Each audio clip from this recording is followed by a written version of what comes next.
এসেই তো গেল আমাদের সবথেকে বড় অনুষ্ঠান দুর্গাপূজা। আর নারকেল নাড়ু ছাড়া তো এই দুর্গাপূজা ইনকমপ্লিট। আজ আমি তোমাদের সাথে শেয়ার করব একদম সিম্পল প্রসেসে কিভাবে তোমরা কম সময়ে বাড়িতে এই নারকেল নাড়ু বানিয়ে নিতে পারবে। চলো তাহলে প্রসেসটা দেখে নিই। তোমরা কিন্তু আমার YouTube channel the second wife subscribe করতে ভুলো না।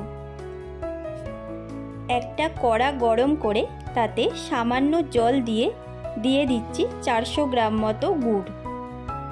জলের সাথে গুড় ভালোভাবে মিক্সড করে নিয়ে লো ফ্লেমে 8 থেকে 10 মিনিট মতো আমরা গুড়টা ফোটাবো। একটু গুড় হাতে নিয়ে দেখব গুড়টার মধ্যে একটা টান টান ভাব এসছে কিনা। অন্যদিকে দুটো নারকেল ভেঙে নারকেল কুড়ুনি দিয়ে নারকেল কুড়ে আমরা একটা বাটির মধ্যে তুলে রাখছি। এই নারকেল নাড়ু আমাদের বাঙালিদের কাছে একটা ট্র্যাডিশন। ছোটোর থেকেই নারকেল নাড়ুর কথা শুনলেই কেমন একটা পুজো পুজো বলে মনে হয়।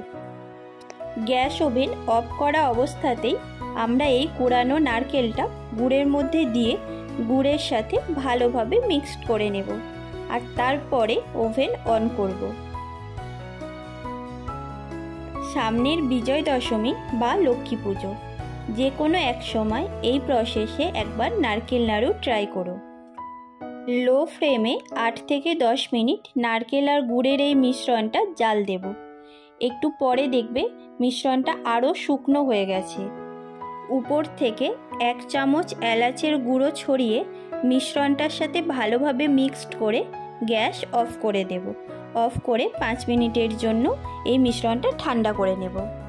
5 মিনিট পরে মিশ্রণটা একটু ঠান্ডা হলে হাতের তালুতে ভালোভাবে ঘি লাগিয়ে মিশ্রণ থেকে অল্প অল্প নিয়ে হাতের পাতার সাহায্যে নাড়ুর মতো গোল শেপ দিলেই তৈরি টেস্টি নারকেল নাড়ু।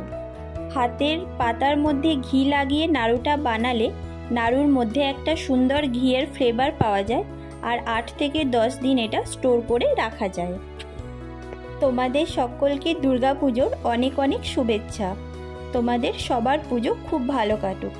ভিডিওটা ভালো লাগলে লাইক কমেন্টের সাথে সাথে আমাদের চ্যানেল দ্য সেকেন্ড ওয়াইফ অবশ্যই সাবস্ক্রাইব করে দিও। Thank you for watching.